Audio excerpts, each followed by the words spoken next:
l'autoritarisme de Donald Trump avec au moins 200 rassemblements prévus dans tout le pays.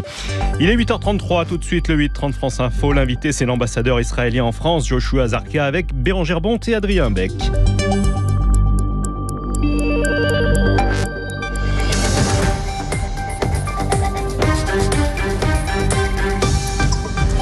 Joshua Zarka, bonjour. Bonjour. Merci d'être avec nous ce matin sur France Info. La riposte de l'Iran cette nuit après les frappes israéliennes. Hier, nouvelles frappes israéliennes également sur l'Iran. On avait parlé, et Benjamin Netanyahou avait parlé de guerre préventive contre l'Iran. On a plutôt l'impression ce matin d'être dans une guerre ouverte. C'est pas une guerre ouverte, parce que si c'était une guerre ouverte, ça serait bien pire que cela. Mais effectivement, ça se développe en quelque chose qui est qui pourrait être plus qu'une opération chirurgicale comme nous l'avons prévu. C'est-à-dire notre opération a pour but de débarrasser Israël, de débarrasser le Moyen-Orient et le monde de la menace nucléaire iranienne. Et donc, nous avons attaqué des centres nucléaires iraniens. Et nous avons attaqué les capacités iraniennes de développer l'arme nucléaire. La riposte iranienne était une riposte qui a ciblé les civils. Et donc 2 civils ont été tués hier nuit. Des bâtiments sont tombés à Ramat Gan, à côté de Tel Aviv.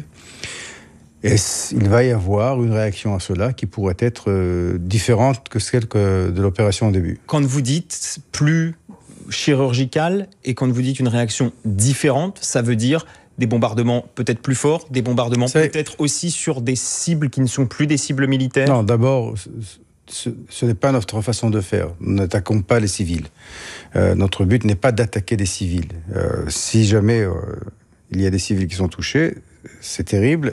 C'est par erreur, c'est des dommages qui n'étaient pas prévus. Et donc, il est possible qu'il y ait des attaques qui soient des attaques différentes dans leur de caractère, qui n'attaquent pas seulement les dirigeants militaires de l'Iran, mais aussi peut-être des cibles qui seraient plus politiques, par exemple gouvernementales, etc.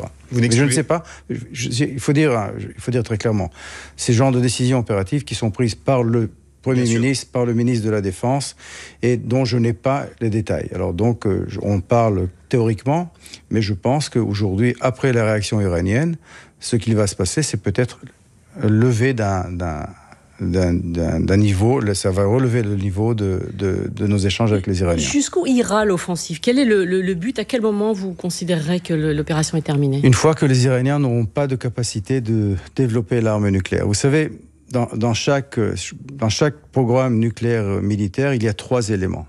Le premier élément, c'est les vecteurs. Les vecteurs, c'est les missiles.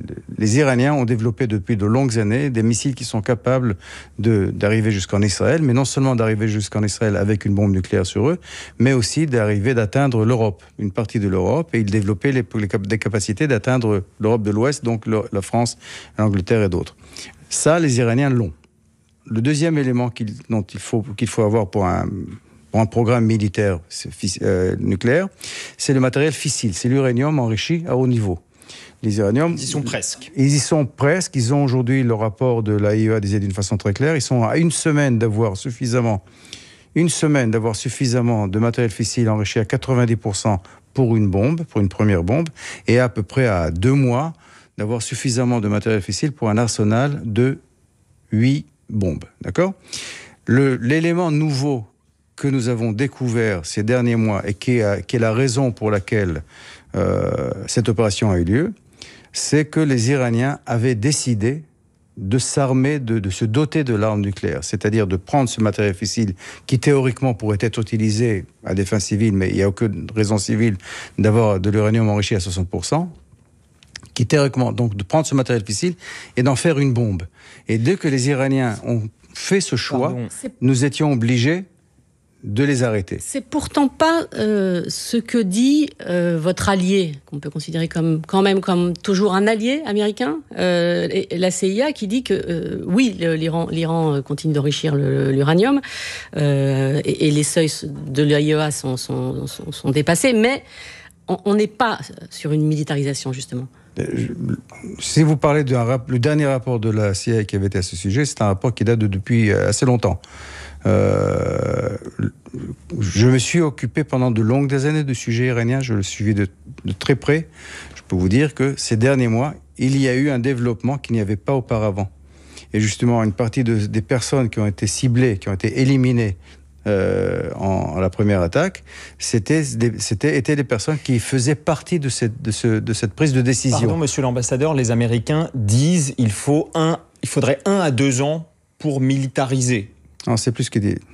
Je ne peux pas rentrer... Des informations que vous avez, ce n'est plus ce que les Américains disent. Ce n'est plus le cas, ce n'est plus ce que les Américains disent, mais sans rentrer dans les détails. Donc alors, d'après vous, ce que vous en savez, quand on parle d'imminent, ça veut dire qu'on n'est pas à 2 ans, visiblement, de ce que vous nous dites, on n'est pas à 1 an, ça pourrait être fait à quelle échéance, si ça devait être le cas? On parle de mois.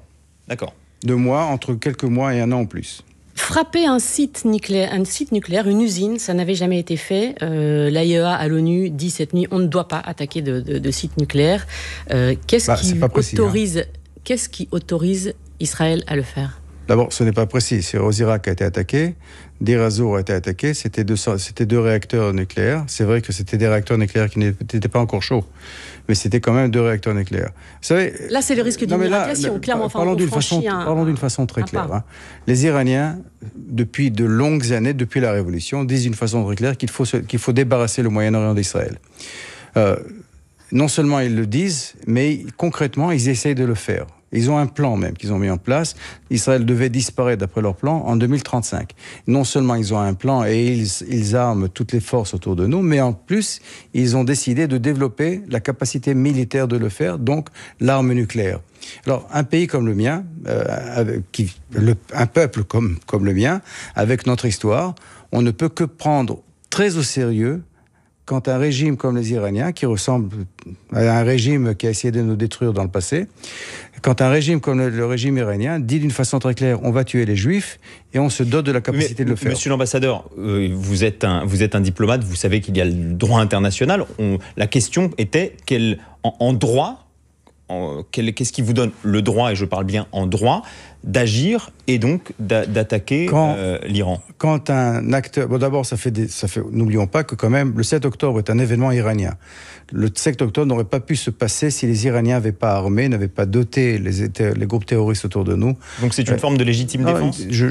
J'essaie de répondre. Je vous en prie. N'avaient pas armé, n'avaient pas doté les groupes autour de nous de la capacité de le faire. En plus, les Iraniens ont tiré sur nous 2 fois, à 2 occasions, un grand nombre de missiles. Au printemps et à l'automne. Exactement. 350 missiles, 330 plus exactement, la première fois, et 180 la deuxième fois. Alors, c'est pas que nous sommes en paix avec les Iraniens, il faut dire, quand j'utilise le terme iranien, il faut préciser, avec les Iraniens, nous n'avons aucun problème. C'est avec le régime iranien. Alors, c'est avec le régime iranien. Alors, c'est pas que nous sommes en paix avec ce régime des mollahs qui déstabilise la région, et qu'un jour, on s'est réveillé, on a dit, on va les attaquer. Non, c'est pas le cas. C'est un régime qui essaye de nous détruire, qui développe la capacité de le faire et qui nous a attaqués plus d'une fois. Donc vous diriez que c'est une forme de continuation d'une guerre qui est déjà entamée? Nous sommes déjà depuis longtemps dans une situation de guerre avec les Iraniens. Vous restez avec nous, Joshua Zarka, ambassadeur d'Israël en France. On va se retrouver juste après le fil info de 8h41. Diane Ferchit. Des chutes d'arbres à cause des orages provoquent la mort d'un homme dans les Yvelines. Une femme a, elle, été grièvement blessée à Paris. Le toit d'une maison a pris feu également en Ille-et-Vilaine, cette fois à cause de la foudre.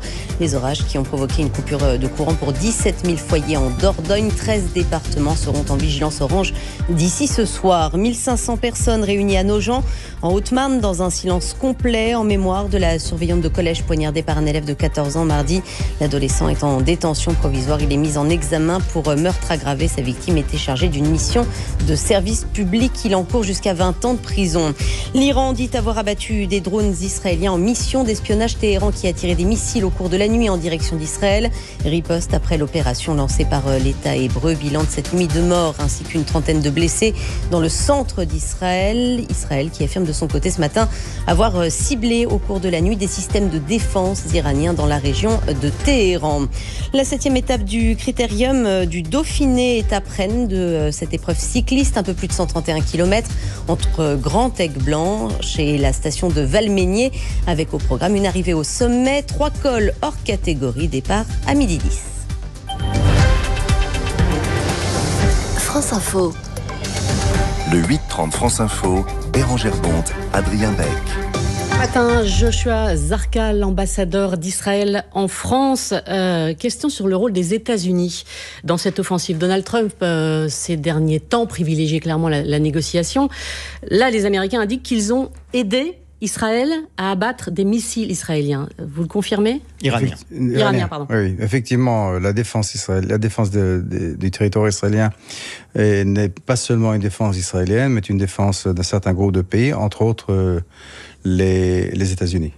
Donc vous confirmez qu'ils interviennent. Ils interviennent également pour du renseignement. Les médias américains disent qu'ils nous avons des relations, des renseignements pour les frappes. Nous avons des relations très approfondies avec les États-Unis dans tous les domaines. Et le dossier iranien est un dossier dans lequel nous avons coopéré, nous continuons de coopérer. C'était un leurre, pardon, je vous interromps, mais c'était un leurre, cette soi-disant mésentente, désaccord Trump-Netanyahou des dernières semaines. C'était une ruse pour donner aux Iraniens un faux sentiment de sécurité. Il faut dire, quand on m'a posé la question sur les différents plateaux, j'ai toujours dit qu'il n'y a pas de différence entre nous et les États-Unis. Il n'y a pas de cette tension qui était décrite comme une tension qui existait entre les deux dirigeants. Je l'ai dit d'une façon très claire auparavant. Mais ce qui se passait... Trump n'est pas repassé par Israël, par exemple, lors de sa dernière tournée au Proche-Orient. Non, mais ça veut rien dire, ça. C'est pas le signe d'une grande proximité. Non, ça veut rien dire. Netanyahou avait été invité 2 fois à la Maison-Blanche avant que tout autre dirigeant ait été invité. Était le premier dirigeant qui était invité par le président à venir à Washington, et ça s'était très bien passé. Alors, il ne faut pas chercher le fond des relations dans ce genre de choses. Le fond des relations, c'est vraiment à tout niveau, au niveau militaire, au niveau civil, au niveau diplomatique, à tous les niveaux. Les relations entre nous, les États-Unis, sont des relations qui sont très profondes. Et donc, les États-Unis, nous travaillons avec les États-Unis sur le dossier iranien depuis très longtemps. Le président avait choisi la diplomatie, avait donné aux Iraniens 60 jours. Il avait dit d'une façon très claire, vous avez 60 jours pour vous mettre d'accord avec nous sur un accord. Et pendant 60 jours, nous n'avons rien fait du tout. Nous sommes au 62e aujourd'hui. Nous sommes au 62e aujourd'hui. Mais les négociations étaient prévues demain. Les choses font tellement vite. Oui, hier. Des négociations étaient prévues demain. Elles n'auront pas lieu. Les Iraniens ont annoncé qu'ils ne comptaient pas venir. Ce qui est une bonne nouvelle, c'est ce que vous vouliez. Non, c'est pas non. Soyons clairs. Israël a toujours préféré l'option diplomatique. Parce que vous savez ce qui se passe, nous sommes ciblés, c'est nos citoyens qui meurent. Et c'était clair que les résultats de cette opération seraient que nous payons le prix. Mais alors donc, nous avons toujours préféré l'option diplomatique. Mais seulement cette option diplomatique dure depuis 25 ans. Ça fait 25 ans que le monde, diplomatiquement, essaye d'empêcher l'Iran d'avoir des capacités nucléaires militaires.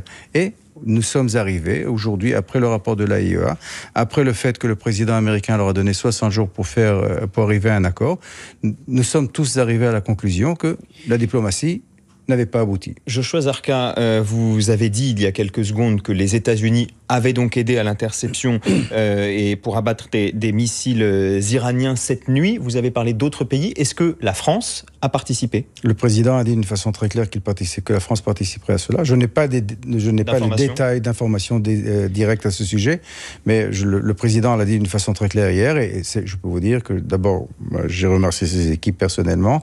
C'est quelque chose qui est extrêmement apprécié et qui est la preuve d'une relation qui va bien au-delà des différentes différences qu'on aurait pu avoir jusqu'à présent. Pourtant, vous aviez dit, et c'était hier encore, que la France n'est plus aussi proche de nous qu'elle l'était auparavant. Est-ce que ces déclarations du président de la République rapprochent ? Ces déclarations du président de la République prouvent que j'étais peut-être... Je déclarais quelque chose qui n'était pas extrêmement précis. Est-ce que c'était lié à la conférence, qui est l'autre initiative diplomatique qui va tomber avec cette offensive qu'organise la France et l'Arabie Saoudite, qui était prévue la semaine prochaine sur la Palestine? Vous savez, dans les relations entre les pays, il y a plusieurs dossiers qui sont toujours importants, disons, sur la table. Sur le dossier iranien, par exemple, qui est le dossier le plus important pour Israël, nous avons toujours été complètement alignés avec la France. La France a toujours été complètement alignée avec Israël. Nous avions la même politique, pratiquement. Il y avait quelques détails qui étaient différents. Je dirais même que nos positions, celle de la France et d'Israël, étaient beaucoup plus proches que celles que nous avions, par exemple, avec les États-Unis sur le dossier iranien. Par contre, il y a un dossier avec lequel nous n'étions pas d'accord avec le président Macron, c'était le dossier palestinien, mais pas sur le fond, plutôt sur comment arriver au résultat auquel nous voulions tous arriver. Et c'est effectivement la raison pour cette question de la conférence. C'est une question avec laquelle nous n'étions pas d'accord avec la politique que proposait le président. Monsieur l'ambassadeur, on a évoqué donc cette guerre. Vous avez évoqué peut-être une montée en niveau de votre réaction à la suite de la riposte iranienne cette nuit. Cette guerre, vous l'imaginez durer combien de temps? Ça se compte en semaines, en mois, davantage encore? Un petit nombre de semaines. Un petit nombre de semaines. Et est-ce que les Israéliens doivent s'attendre à des jours peut-être qui vont être compliqués? Les jours sont compliqués. Vous savez. Ils le seront peut-être davantage. Non, mais vous savez, je vais vous dire. Ils l'ont déjà effectivement été hier soir. Je reçois les sirènes, disons les alertes. Les alertes quand mes enfants sont bombardés. Et on n'a pas dormi cette nuit. Alors entre hier matin et ce matin, il y a eu 4 salves différentes qui ont été tirées par les Iraniens. Et je peux vous dire que mes enfants et mes petits-enfants ont tous passé la nuit dans des abris. Combien de temps les Iraniens peuvent-ils tenir à votre connaissance? Pas beaucoup, parce que justement, vous savez, une des premières choses que nous avons fait, c'est nous débarrasser d'une partie de leur capacité de missiles balistiques. Et ce que nous avions fait quand les Iraniens nous ont attaqués en octobre, c'est de toucher leur usine de production de missiles balistiques, d'une partie des missiles balistiques. C'est pour ça qu'ils ont acheté des Chinois énormément de matériel, de produits chimiques qui permettraient justement de produire le moteur de missiles balistiques qu'ils n'avaient pas. Alors donc, ils n'ont pas toutes les armes qu'ils aimeraient avoir. À votre connaissance, la rue iranienne risque, ou a des chances, ça dépend de quel point de vue on se place, de se soulever? Vous savez, nous savons que l'information que vous avez? Nous savons que la rue iranienne déteste le régime. Nous avons fait, comme l'Iran était le pays avec lequel nous avons le plus de problèmes, la plus grande menace, nous suivons exactement ce qui se passe en Iran depuis très longtemps. Et nous savons que 80% de la rue iranienne, du peuple iranien, veut se débarrasser de ce régime, déteste ce régime. Vous savez, c'est un régime qui tue ses civils, qui tue ses propres citoyens. Alors nous le savons. Notre but n'est pas, avec cette opération, n'était pas de faire tomber le régime. Mais si c'est un produit, si c'est quelque chose qui se passera, nous ne pourrons qu'applaudir. Merci beaucoup, Joshua Zarka, ambassadeur d'Israël en France. Merci d'avoir été l'invité du 8h30 France Info. Et merci à vous, Bérangère Bonte. Il est 8h50 et c'est l'heure des dernières informations. Votre fil info à Diane Ferchit. La riposte de l'Iran fait 2 morts et une trentaine de blessés dans une zone résidentielle du centre d'Israël. Une attaque de missiles, réaction de l'Iran après les frappes israéliennes dans la nuit de jeudi à vendredi. Israël qui a poursuivi cette nuit ses frappes en ciblant des systèmes de défense dans la région de Téhéran. Sur France Info, l'ambassadeur d'Israël en France affirme que l'opération israélienne a pour but de débarrasser Israël et le monde de la menace nucléaire iranienne. La riposte iranienne, elle a ciblé, dit-il, les civils.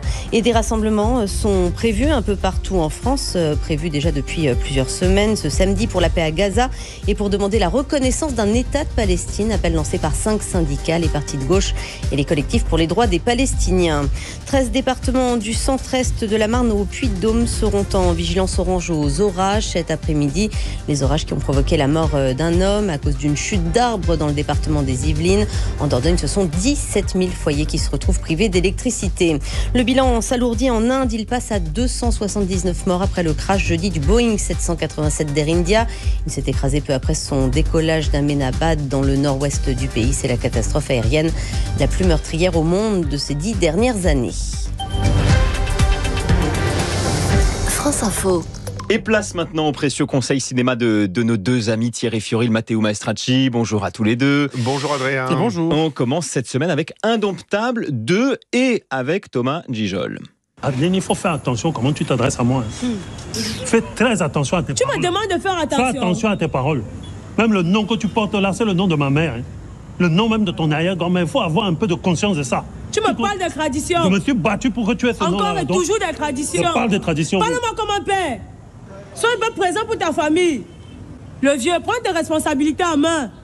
Ton travail a pris le dessus sur tout. Alors Thierry, changement de ton pour celui qu'on connaissait surtout pour ses comédies. Cette fois, c'est un polar et ça se passe au Cameroun. Oui, Thomas Gijol tourne dans le pays de ses parents un polar, oui, mais aussi un film sociétal et familial. Il incarne lui-même le commissaire Bilong, fonctionnaire intègre, autoritaire, parfois brutal, surtout avec les suspects. Il enquête sur le meurtre d'un policier. Brutal aussi dans la sphère privée. Cet homme rigide, patriarche élégant, qui porte beau le costard, cravate malgré la chaleur de Yaoundé, a du mal avec ses proches, sa femme, son ex, sa fille, son fils, qui le voit comme un mâle ancienne école, incapable de voir que les choses changent même au Cameroun. Le film s'inspire d'un formidable documentaire tourné en 1997 en Côte d'Ivoire, Un crime à Abidjan, de Mosco Lévy Boucault. Et Thomas Gijol a vu dans le personnage de ce commissaire des traits de caractère qui lui ont rappelé son propre père. Je comprenais la gamberge du protagoniste, donc du commissaire, et puis ça avait quand même un peu connecté avec mon propre père. Il y avait quelque chose qui me touchait chez lui. Et puis après, le gros challenge, c'était surtout de le faire sonner 2025. Le documentaire date d'une certaine époque. Puis il y avait surtout cette envie de me raconter, d'envie de parler de choses très intimes pour moi, de parler de ce rapport justement au père, au patriarcat, de ces carences qu'on a pu avoir dans la communication, de ce poids de l'héritage, de toutes ces choses dont moi-même j'ai expérimenté et que je continue d'avoir expérimenté malgré mon vieillage, si on peut dire. Je souhaite à personne d'être dans ma position là. Choisir entre laisser la violence perdurer ou l'exercer soi-même. Quelqu'un doit bien faire le boulot. La force du film, c'est le côté cash, sans filtre des personnages, avec un casting camerounais étonnant, indomptable comme l'équipe nationale de football, les Lions indomptables du Cameroun. Thomas Gijol voulait que ça sonne juste, loin de la carte postale, et c'est réussi. C'est aussi un instantané de la vie au Cameroun, un bon mélange de genre polar réaliste à l'humour grinçant. Et ça s'appelle donc, Thierry, Indomptable de Thomas Gijol. Autre film en salle depuis mercredi, je me tourne vers vous Mathéo, ça s'appelle Les mots qu'elles eurent un jour, documentaire signé Raphaël Pilosio. Très beau film articulé autour d'une magnifique idée, retrouver des militantes pour l'indépendance algérienne, plus de 60 ans après leur sortie de prison en France en 1962, au moment des accords d'Évian et de la fin de la guerre. Une vingtaine de femmes réunies alors dans un appartement, s'exprimant devant la caméra du réalisateur Yann Lemasson, mort en 2012, et qui répondent par exemple à cette question: quelle place pour elles, les femmes, dans la future Algérie indépendante? Mais il y a un souci technique de taille. Si ces images en noir et blanc retrouvées par Raphaël Pilosio existe bel et bien, le son des conversations, lui, a disparu, s'inscrivant dans la continuité du travail de son aîné. Il lance 2 démarches en parallèle, demander à des spécialistes de la lecture sur les lèvres de tenter de retrouver ces mots, mais surtout, Raphaël Pilosio passe des coups de téléphone, envoie des mails, se déplace à Alger pour retrouver les survivantes et ou celles qui acceptent de lui parler, ce qui sera le cas pour une demi-douzaine d'entre elles. Le documentariste évoque les espoirs déçus de ces femmes oubliées de l'histoire. Raphaël Pilosio. Moi, je pense que aussi elles sont très en avance en 62, ces femmes-là, parce qu'elles ont été en prison pendant 5 ans ensemble, qu'elles ont réfléchi, pensé, imaginé des choses. Elles ont fait que ça pendant 5 ans, en fait. Ce que j'ai retrouvé dans une interview d'une femme qui dit « Mais pour moi, ça a été l'horreur après 62, parce que tout s'est refermé. » Alors que tant qu'on était en prison, en fait, on avait imaginé tous les possibles. Mais les hommes ont tout fait pour faire barrage aux jeunes femmes à ce moment-là. Celles que moi, je rencontre, c'est celles qui étaient dans cette liberté de parole, dans cette volonté d'assumer, de parler très librement. Après, j'ai rencontré aussi des femmes qui n'ont pas voulu être filmées. Et j'ai aussi parfois parlé avec des femmes qui n'ont pas voulu me rencontrer. Et ça m'a plus troublé, parce que moi, je leur disais, mais si vous voulez, je ne viens pas avec une caméra, simplement je vous montre ces images. Et il y a certaines femmes qui me disent, mais moi, c'est de l'histoire ancienne, je veux même pas les voir, vos images. Pour certaines de ces femmes qui ont été avec des responsables politiques importants en Algérie, rien que ce statut rendait une parole dans un film par rapport à cette parole-là précisément difficile. Ça, c'est sûr. Qu'est-ce qu'elles étaient belles et pleines de vie, décidées à se battre. Malgré de petits défauts de rythme ou de fluidité, on reste captivé par ce documentaire, les allers-retours entre les époques et le regard de ces femmes désormais âgées sur leur combat, leurs convictions d'alors et ce que tout ça est devenu avec le temps, et plus largement sur le sort des femmes dans la société algérienne après les années 60. Je crois, Thierry, que vous avez aimé, vous aussi. Oui, c'est vraiment incroyable l'effet que procurent ces images sans le son, qui reviennent régulièrement et qui illustrent tristement la façon dont ces femmes ont été globalement réduites au silence. En 1962, elle rêvait d'une nouvelle Algérie où les femmes seraient les égales des hommes. Elles se sont battues pour ça et ont joué un rôle capital dans la lutte pour l'indépendance. Plus de 60 ans plus tard, non seulement ce rêve s'est fracassé sur la dureté du régime algérien, mais en plus elles ont été effacées de l'histoire officielle, d'où la nécessité de ce film. 2 autres films à voir peut-être cette semaine, Mathéo. D'abord The Life of Chuck, film américain de Mike Flanagan et nouvelle adaptation d'une œuvre de Stephen King, la vie d'un homme ordinaire devenu extraordinaire, raconté par ellipse et à l'envers, de sa mort à son enfance. Le film a parfois la main lourde sur les bons sentiments, mais c'est intéressant, c'est original. Et puis les grosses productions américaines avec un peu de philosophie, voire de métaphysique, sont suffisamment rares pour être soulignées. Et puis Normal Family, film sud-coréen de Ur Jin-ho sur 2 frères, un avocat retors et richissime et un médecin plus humaniste qui vont s'opposer lorsque leurs ados respectifs sont soupçonnés d'avoir battu à mort un SDF. C'est trash et cruel sur fond de lutte des classes et d'addiction aux réseaux sociaux. C'est zinzin, c'est coréen. Allez, vous nous proposez un dernier conseil, Thierry. Différente de Lola Doyon, Katia est une documentariste qui travaille très sérieusement pour des journalistes dans une agence audiovisuelle et c'est en préparant un dossier sur l'autisme qu'elle réalise qu'elle est elle-même atteinte d'une variante de cette pathologie. Cette révélation doit lui permettre d'assumer ses comportements qui jusque-là la dépassaient, allergie au bruit, crise d'angoisse quand il y a trop de monde, mais dans son univers social comme intime, ce sera douloureux et complexe. Le film touche juste, mais il est très didactique, que trop reste la très belle prestation de Jenny Beth dans le rôle principal. Et merci pour tous ces conseils, les experts cinéma Thierry Fioril, Matteo Maestracci. Oh, et là, c'est quoi ce grand arbre? C'est le cèdre de Jussieu. Il est au Jardin des Plantes de Paris depuis 1734. Allons voir la grande galerie de l'évolution. Françoise partage son amour de la nature avec son petit-neveu. Elle a décidé de faire un legs au Muséum national d'histoire naturelle parce que connaître la nature permet de la préserver. Pour faire un legs, une donation ou transmettre votre assurance vie, contactez le Muséum national d'histoire naturelle au 01 40 79 38 61 ou rendez-vous sur soutenir.mnhn.fr. France Info Météo avec Meilleur Taux. Comparez toutes les offres et faites le meilleur choix pour votre épargne, vos assurances et vos crédits.